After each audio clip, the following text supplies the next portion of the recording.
ফেরেশতারা ডাক দেয়া কয়, আল্লাহ, দুনিয়ার মধ্যে কোনো মানুষ পাঠানোর প্রয়োজন নাই। ইতিপূর্বে আপনি জিন জাতিকে দুনিয়াতে প্রেরণ করেছিলেন, তারা আপনার গোলামি করে নাই, আপনার হুকুম মানে নাই, তারা আপনার হুকুমের বিপরীত চলেছে।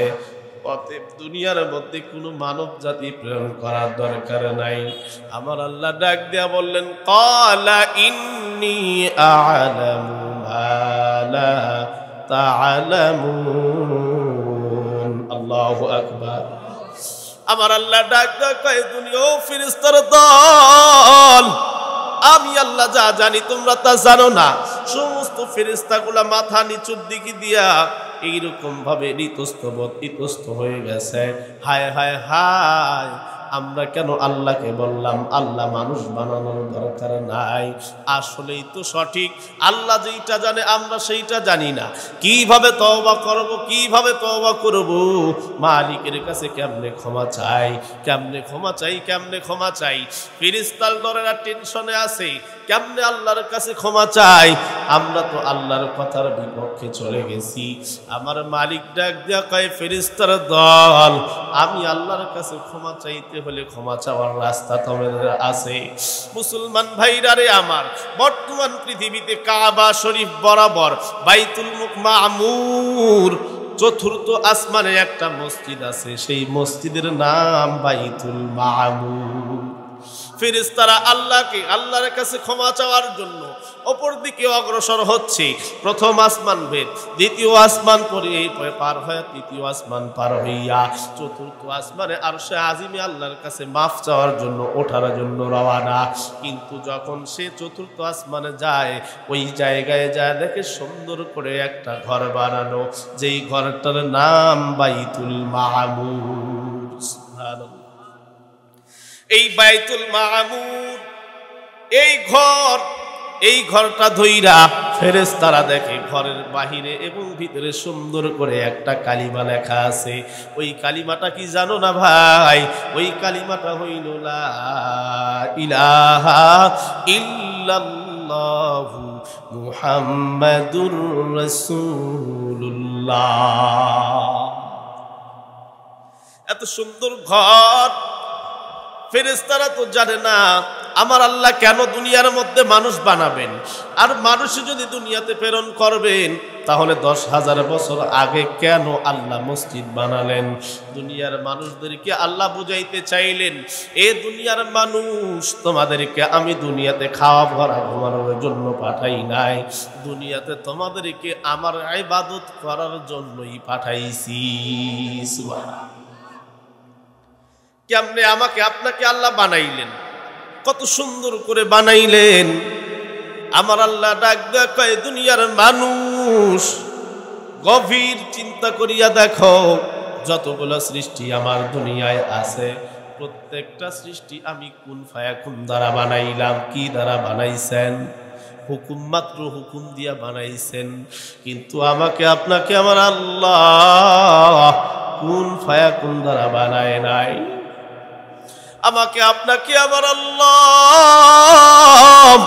এত সুন্দর করে বানাইলেন, ফেরেশতাদেরকে বানানোর অনুমতি দিলেন, বলি আদমকে বানাও, আদমকে সুন্দর করে তৈরি করো।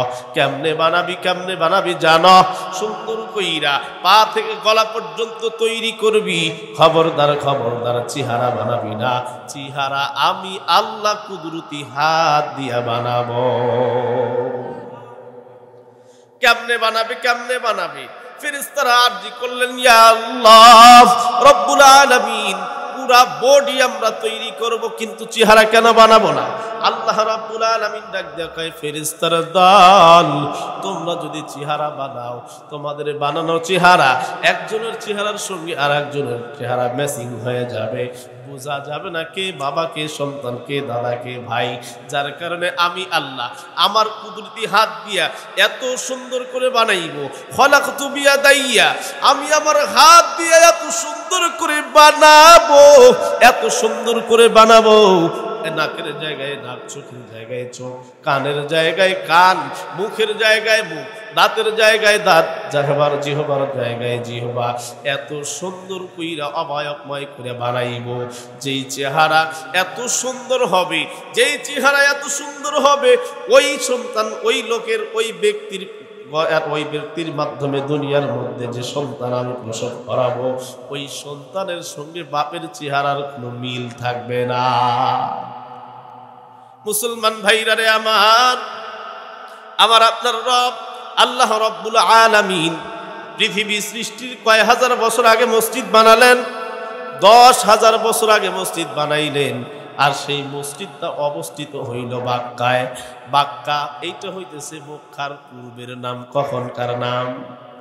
মক্কার পূর্বের নাম হইতেছে বাক্কা। আর এই বাক্কা শরীফে যখন মক্কার এই বাইতুল্লাহকে অবস্থিত বানানো হয়, ফেরেশতাদেরকে আল্লাহ রাব্বুল আলামিন হুকুম দিলেন মক্কাতে এইরকম ভাবে বাইতুল মামুর একেবারে সেম নিচে দুনিয়াতে চলে যাও, ওই জায়গায় যা তোমরা মসজিদ নির্মাণ করো। ফেরেশতারা দুনিয়াতে আগমন করলো, দুনিয়াতে এসে দেখে শুধু পানি আর পানি। কি বলেন নাকি? শুধু পানি আর পানি। আল্লাহকে ডাক দেয়া কয়, আল্লাহ দুনিয়াতে গেলাম কিন্তু শুধু পানি আর পানি, পানির মধ্যে কি মসজিদ হয়? আল্লাহ ডাক দিয়া কয়, তোমরা অপেক্ষা করো, মুহূর্তের মধ্যে ওইখানে মাটির স্তূপ হয়ে যাবে। আমার আল্লাহ এত সুন্দর একটা বাতাস পাঠায় দিলেন। বাতাসকে এত সুন্দরভাবে পাঠায় দিলেন, আপনারা খেয়াল করে দেখবেন দুনিয়ার মধ্যে বালতির মধ্যে পানি রেখে যদি হাতটা দিয়া এরকম ঘুরানো যায়, ওই পানির মধ্যে কিন্তু একটা ফেনা সৃষ্টি হয় কি হয় না?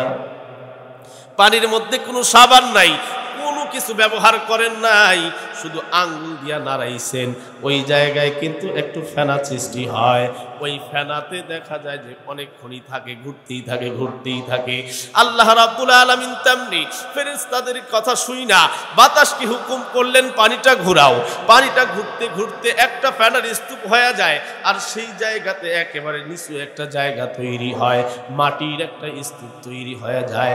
আর ওই জায়গাতেই আমার আল্লাহ বাইতুল্লাহ ঘর নির্মাণ করান। কেন বাইতুল্লাহ নির্মাণ করা হলো মানুষদেরকে পৃথিবীতে পাঠানোর আগেই? কারণ কি? পয়গম্বর আদমকে জান্নাতে বানায় রাখার পর পয়গম্বর আদম একা একা মন মরা হয়ে বসে আছে। আল্লাহ রাব্বুল আলামিন কিন্তু মানুষের অন্তর্যামী, অন্তরের খবর জানেন কি জানেন না? আমি আপনি আপনার সামনে আমি চলাফেরা করব, আপনি কিন্তু আমার ভিতরের খবর জানবেন কি? কখনো সম্ভব না। কিন্তু এমন একজন আল্লাহ, যেই আল্লাহ আমার আপনার এখন বর্তমান ভবিষ্যৎ কোন পরিকল্পনা আছে, আমরা কি করব না করব সব কিছু জানেন তিনি কে? এই রব, এই আল্লাহ রাব্বুল আলামিন পয়গম্বর আদমের সিস্টেমটা দেখা বলতেছে, ঠিক আছে আমি বুঝতে পেরেছি, এখন আদমের বিবাহের বয়স হয়ে গেছে, তাহলে কেমনে বিবাহ করবে, কেমনে কিভাবে বিবাহ হবে? পয়গম্বর আলাইহিস সালাতু ওয়াস সালামকে একটা ঘুমের মতো সিস্টেম করে দিলেন। এইবার আল্লাহর পয়গম্বর আদম জান্নাতের মধ্যে ঘুমানোর অবস্থায় অবস্থিত, ঘুম ধরে যায়, ঘুম ভাব। আল্লাহর পয়গম্বর ঘুম ভাব জিবরাইল আলাইহিস সালাতু ওয়াস সালামের মাধ্যমে আমার আল্লাহ অপারেশন কইরা বাম পার্শ্ব থেকে একটা বাঁকা হাড় বের করে নেয়। কোন হাড়? একটা বাঁকা হাড় বের করে নেয়। ওই বাঁকা হাড় দিয়া তৈরি করা হয় মা হাওয়া আলাইহিস সালামকে। হাওয়া আলাইহিস সালামকে বাহির করিয়া এত সুন্দর অবয়বময় সৃষ্টি করেছেন, এত সুদর্শনশীল একজন নারী তৈরি করলেন। তৈরি করার পর জান্নাতের এক পাশ থেকে অন্য পাশ, মাঝখানে একটা পুকুরের নালা, পাশ দিয়ে সুন্দর গাছ লাগানো, পাশেই একটা বাগান, বাগানের মধ্যে একটা সিংহাসন, চেয়ারের মধ্যে হযরতে হাওয়া আলাইহিস সালামকে বসায় রাখছেন। এইবার পয়গম্বর আদমের যখন ঘুম ভেঙে যায়, কেমন যেন মনের মধ্যে একটা ফুরফুরে আনন্দ লাগে। সামনের দিকে রওনা, সামনে সামনের দিকে হাঁটতে হাঁটতে যখন ওই পুকুরের পার দিয়া বাগানের ভিতরে ঢুইকা যায়, বাগানের ভিতরে ঢুইকা দেখে সুন্দর একটা সিংহাসনের মধ্যে ফুটফুটে সুন্দর একটা নারী বসে আছে। এত সুন্দর নারী জান্নাতের মধ্যে, সে তার ভিতরে এমন একটা কাজ কল্পনা জল্পনা এসে গেছে, জান্নাতের মধ্যে আমি ছাড়া দ্বিতীয় কেউ নাই। তাহলে বোঝা গেল এই মেয়েটা আমার জন্যই আল্লাহ বানাইছে। কথা বলেন ঠিক কিনা? যেহেতু আমার জন্যই বানাইছে, পয়গম্বর আদম দিলের দিকে তাকায়া, নিজের নফসের দিকে তাকাইয়া সামনে অগ্রসর হইছে, ধরবে। আল্লাহ রাব্বুল আলামিন বললেন, আদম খবরদার, খবরদার, স্পর্শ করা যাবে না। আদম আলাইহিস সালাম ডাক দিয়ে কয়, আল্লাহ আপনি যেহেতু আমার জন্যই বানাইছেন, তাহলে আমি ধরবো না, ধরবে কে? আল্লাহ ডাক দিয়ে কয়, আদম তুমি তো ধরবা, কোনো সমস্যা নাই, কিন্তু ধরার একটা পদ্ধতি আছে না নাই? ধরার কিন্তু একটা পদ্ধতি আছে। তুমি আগে দেনমোহর ধার্য করো, আগে বিবাহ করো, এরপরে ধরো। আল্লাহকে ডাক দিয়ে কয়, আল্লাহ জান্নাতের মধ্যে আমি দেনমোহর কি দিব? আমার কাছে তো কোনো দেনমোহর নাই, আমার কাছে কোনো সোনা নাই, আমার কাছে কোনো রূপা নাই, আমার কাছে কোনো চাঁদি হীরা কোনো কিছুই নাই। আমার আল্লাহ ডাক দিয়ে কয়, আদম তুমি আমার আখিরি নবীর নামের দরুদটা পইরা তারে শোনায়া দাও। সুবহান। মুসলমান ভাইরা রে আমার, বিবাহের দেনমোহর হয় উট, দুম্বা, টাকা পয়সা, সোনা গহনা, কিন্তু আমার আপনার পিতা আদম আলাইহিস সালামের বিবাহের দেনমোহর হইতেছে দরুদ শরীফ। তা দরুদ শরীফটা কার দরুদ শরীফ? তারই সন্তানের নামের দরুদ শরীফ। সুবহানাল্লাহ। আপনি বাড়িতে ঠিক মতো টাকা পয়সা দিতে পারেন না, কিন্তু বাড়িতে সুন্দর একটা ফুটফুটে সন্তান আছে, ওই সন্তানকে যদি একটু ভালো খাবার অথবা ভালো পোশাক নিয়ে দেন, বলেন তো ঘরের বিবি খুশি হয় কি হয় না? তদ্রূপ আল্লাহ রাব্বুল আলামিন ডাক দিয়ে বললে, আদম মুহাম্মদ সাল্লাল্লাহু আলাইহি ওয়াসাল্লাম তোমারই ঔরসজাত সন্তান হবে, অতএব তোমার নামের সন্তান, তোমার সন্তানের নামের দরুদ তোমার বিবিকে হাদিয়া দাও। বিবাহ সম্পন্ন হয়ে গেল, দুনিয়াতে আসলেন। দুনিয়াতে আসার পর প্রথম ঘর মসজিদ, চিন্তা মাথার মেমরি কাজ করতেছে, হায় হায় দুনিয়াতে আসছি, থাকার জন্য তো ঘর থাকার কথা ছিল, কিন্তু প্রথমেই তো এসে দেখি ইবাদত খানা। কারণ কি? উদ্দেশ্য কি? উদ্দেশ্য আছে না নাই? এই জন্য আল্লাহ সূরা জারিয়াতে বলেন, মা খালাকতুল জিন্না ওয়াল ইনসা ইল্লা লিয়াবুদুন। আল্লাহু আকবার। আল্লাহ ডাক দিয়ে কয়, আমি জিন জাতি এবং মানব জাতিকে একমাত্র গোলামি করার জন্য বানাইছি। এই জন্য মানুষকে আমি মানুষ বানানোর 10,000 বছর আগে মসজিদ বানাইলাম। যখন আমার পয়গম্বর আদম দুনিয়াতে যায় দেখবে মসজিদ, ওর দিলের মধ্যে মেমোরির মধ্যে কাজ করবে। আল্লাহ দুনিয়াতে ঘুরে বেড়ায় খাওয়ার জন্য পাঠায় নাই, দুনিয়াতে বেড়ায় দুনিয়ার হায়াত শেষ কইরা অযথা সময় নষ্ট কইরা দুনিয়া থেকে যাওয়ার জন্য পাঠায় নাই। আল্লাহ তার ইবাদত গোলামি কইরা কবরে যাওয়ার জন্য পাঠাইছেন। কথা বলেন ঠিক কিনা? দুনিয়ার মধ্যে কি আমাকে আপনাকে খাওয়ার জন্য পাঠাইছে? না, আল্লাহ রাব্বুল আলামিনের ইবাদত কইরা, গোলামি কইরা, দাসত্ব কইরা, তার রেজামন্দি হাসিল কইরা কবরে যাওয়ার জন্য পাঠাইছে। দুনিয়া এই জন্যই কিন্তু হাদিস পড়েছি, রাসূল বলেন, আদ দুনিয়া সিজনুল মুমিন ওয়া জান্নাতুল কাফিরিন। দুনিয়া হইতেছে কাফেরদের জন্য জান্নাত, আর মুমিনদের জন্য হইতেছে বালাখা, এরকম কি জাহান্নামের মতো, কারাগারের মতো। মুসলমান ভাইরা আরে আমার, এই জন্য আমি আপনাদের সামনে সূরা ওয়াকিয়া থেকে 7 নম্বর আয়াতে কারিমা তেলাওয়াত করেছি। আল্লাহ রাব্বুল আলামিন ডাক দিয়া কয়, গোলাম ওয়া কুনতুম আজওয়াজান সালাসা। এমন একদিন কিয়ামত সংগঠিত হবে, যেই কিয়ামতের দিন মানুষ 3 দলে বিভক্ত হবে। কয় দলে? জোরে বলেন, কয় দলে? 3 দলে বিভক্তি হবে। 1 নাম্বার দল থাকবে আরশের ডান পাশে। সুবহানাল্লাহ বলেন। 1 নাম্বার দল, যেই দলটা থাকবে ডান পাশে, তারা কি হবে? আমার আল্লাহ ডাক দিয়ে কয়, গোলাম এক নাম্বার দল যারা আরশের ডান পাশে থাকবে তারা হবে কারা? তারা হবে ওই সমস্ত ব্যক্তি যেই সমস্ত ব্যক্তিকে আমি আল্লাহ পয়গম্বর আদমের ডান পাশ থেকে সৃষ্টি করেছি। যাদেরকে ডান পাশ থেকে তৈরি করা হয়েছে, আদম সন্তান যারা আদমের ডান পাশ থেকে তৈরি, ওই সমস্ত সন্তানগুলা আরশের ডান পাশে থাকবে। শুধু তাই নয়, তাদের আমল নামাও আমার আল্লাহ ডান হাতে দিয়ে দিবেন। আমল নামা শুধু ডান হাতে দিয়া শেষ নয়, ওই ব্যক্তিগুলো নিঃসন্দেহে জান্নাতি।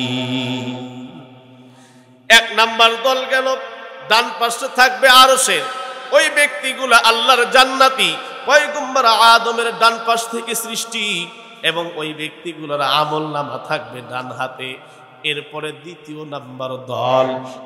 নাম্বার দল হবে বাম পাশে, আরশের বাম পাশে একত্রিত হয়ে থাকবে।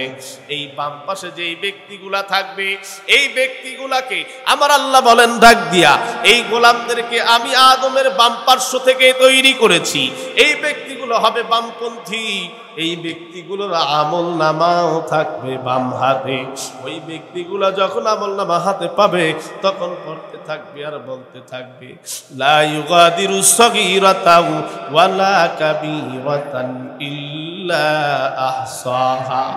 ডাক দাও আল্লাহ মালিক, আমার জীবনের শুরু থেকে শেষ পর্যন্ত, ছোট থেকে ছোট, বড় থেকে বড়, এমন কোনো বিষয় নাই তুমি এর অডিও ভিডিও করো নাই। ওগো আমার আল্লাহ, আর একটা বার সুযোগ দিয়ে দাও, দুনিয়াতে যাইয়া শুধু তোমার ইবাদত কইরা তোমাকে সন্তুষ্ট কইরা কবরে আসবো। কিতাবের মধ্যে বলা হয় কিয়ামতের ময়দান যখন কায়েম হয়ে যাবে, সমস্ত মানুষগুলা একেবারে পঙ্গপালের মতো বিক্ষিপ্ত অবস্থায় হাউমাউ করে কান্না করতে থাকবে, আর শুধু বলতে থাকবে, ইয়া নাফসি, আয় আল্লাহ আমাকে বাঁচাও, আয় আল্লাহ আমাকে বাঁচাও। সমস্ত মানুষগুলো কান্না করতে থাকবে। ওই দিন মানুষ যখন তিন দলে বিভক্তি, ডান নাম্বার দল জান্নাতি, বামপন্থী যারা বাম পাশে থাকবে আরশের, তারা হবে জাহান্নামী। ওই ব্যক্তিদের আমল নামা থাকবে বাম হাতে, ওরা নিঃসন্দেহে জাহান্নামী। আর তিন নাম্বার যেই দল, ওই দলগুলো থাকবে আমার আল্লাহর আরশের নিচে। সুবহানাল্লাহ। এই তিন নাম্বার দল কারা জানার দরকার আছে না নাই? অবশ্যই জানার দরকার আছে। এইটা শোনার আগে এখানে যারা আমরা আছি নগদ মসজিদের উন্নয়নের জন্য একটু সময় দিয়ে দিই। যে যা নিয়ে আসছি আল্লাহর রাসূল, এই মসজিদের শাখা কোথায়?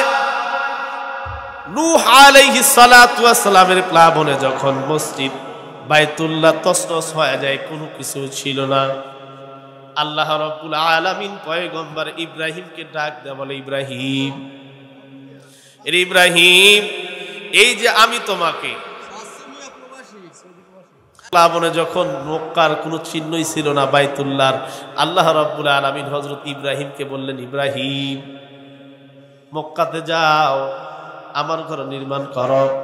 কোথায় করবে? আল্লাহ দেখায় দিলেন অমন জায়গায়। কেমনে করবে? পয়গম্বর ইব্রাহিম মিস্ত্রি ছেলে ইসমাইল হলো যোগালী। সুবহানাল্লাহ বলেন।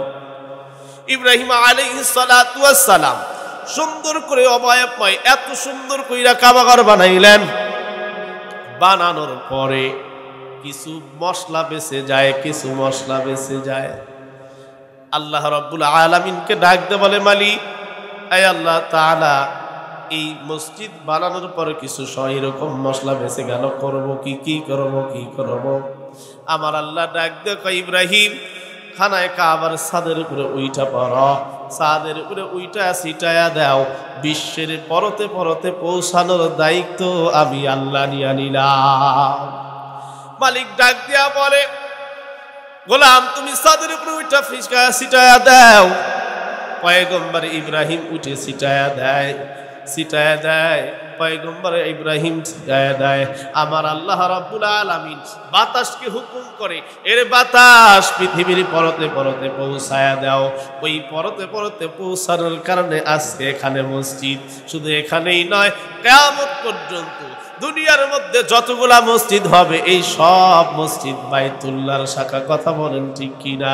মুসলমান ভাইরা রে আমার, এই মসজিদকে যদি সাহায্য করতে পারি কপাল বড়ই ভালো, যদি সাহায্য না করতে পারি দিলে দিলে কটূক্তি করা যাবে। কটূক্তি করলে কি হয় এই বিষয়ে ঘটনা আছে।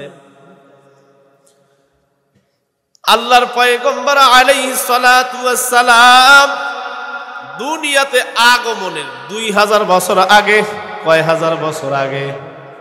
2000 বছর আগে সিরিয়ার বাদশা তুবায়ে হামিরি মক্কাতে আগমন করলেন।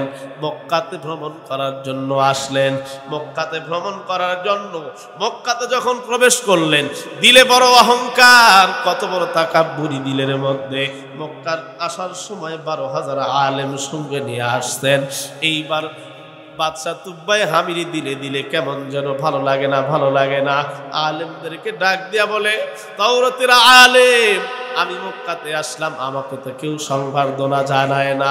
দুনিয়ার কত রাষ্ট্রে যাই আমাকে স্বাগত জানায়, সংবর্ধনা জানায়, কিন্তু আমি মক্কায় আসছি, আমাকে কেন সংবর্ধনা জানানো হয় না? 12,000 আলেমের মধ্য থেকে জানায় দেয় বাদশা নামদার, এই মক্কা নগরীতে এমন একটা ঘর রয়েছে, যেই ঘরটা দুনিয়ার সাধারণ কারো ঘর না, যেই ঘরটা স্বয়ং আল্লাহ রাব্বুল আলামিনের ঘর। এই ঘরকে দুনিয়ার মানুষ এত সম্মান করে, এত ইজ্জত করে, এই এলাকার মানুষ এত ভালোবাসে। এই রাষ্ট্রে, এই এলাকায় যত বড় প্রেসিডেন্ট আসুক, এই কাবারকে রেখে তাকে কোনো সংবর্ধনা জানানো হবে না। বাদশা তুবায়ে হামিরি দিলে দিলে শুধু একটু ঈর্ষা করছে, হিংসা করছে। হিংসা করতে দেরি, আল্লাহ রাব্বুল আলামিনের গজব তার শরীরে প্রবেশ করতে দেরি হয় না। খানায়ে কাবার প্রতি হিংসা করছি, দিলে দিলে ঈর্ষা করছি। প্রত্যেকটা রাষ্ট্রে যাই আমাকে সুস্বাগত জানায়, আমি মক্কায় এসেছি কিন্তু আমাকে সুস্বাগত জানানো হয় না। আমি বড় এই ঘরকে বড় কটাক্ষ করে, দিলে দিলে কটাক্ষ করে, দিলে দিলে কটাক্ষ করার কারণে বাদশাহ তুবায়ে হামিরির নাক দিয়ে মুখ দিয়ে অজস্র রক্ত বের হতে শুরু হয়। অজস্র রক্ত বের হচ্ছে। কত ডাক্তার, হাকিম, কত মানুষকে দেখানো হয়, ওষুধ খাওয়ানো হয়, কোনো কিছুতেই বন্ধ হয় না, কোনো ট্রিটমেন্টেই সুস্থ হয় না। হঠাৎ করে একজন আলেম ডাক দেয়া বলে, বাদশা নামদার, এত ভালো ভালো হেকিম দিয়া, এত ভালো ভালো কবিরাজ দিয়া আপনাকে ওষুধ দেই, কিন্তু এই রক্ত তো বন্ধ হয় না, কারণ কি? আপনি কি এই কাবা সম্পর্কে মনে মনে কোনো কুধারণা করছেন নাকি? বাদশা নামদার বলে, হা হা, আমাকে বেইজ্জত করার কারণে, আমাকে সংবর্ধনা না দেওয়ার কারণে, মক্কার মানুষ আমাকে ইজ্জত না করার কারণে এই কাবাকে আমি কটাক্ষ করেছি। আলেম ডাক দিয়া কয়, বাদশা নামদার, আপনি এমন একটা ঘরের বিরুদ্ধে কটাক্ষ করছেন যেই ঘর দুনিয়ার কারো ঘর না, যেই ঘরটা স্বয়ং রব্বুল আলামিনের ঘর, যেই ঘরকে কটাক্ষ করার কারণে আল্লাহ রব্বুল আলামিন নিজেই আপনাকে এই শাস্তিটা দিয়েছেন। অতএব যদি বাঁচতে চান তাহলে এখনই তওবা করেন, আর যদি তওবা করতে দেরি হয় দুনিয়াতে থাকা সম্ভব আপনারা হবে না।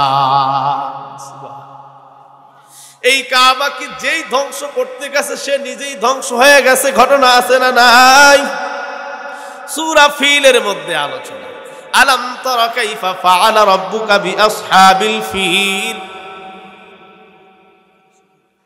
আল্লাহর পয়গম্বরের জন্মের কিছুদিন পরে আল্লাহর রাসূল যখন ছোট, রাসূলকে ডাক দিয়ে আল্লাহ বললেন, হাবিব আমার, আপনি কি দেখেন নাই আসহাবে ফিলদেরকে আমি কিভাবে ধ্বংস করেছি?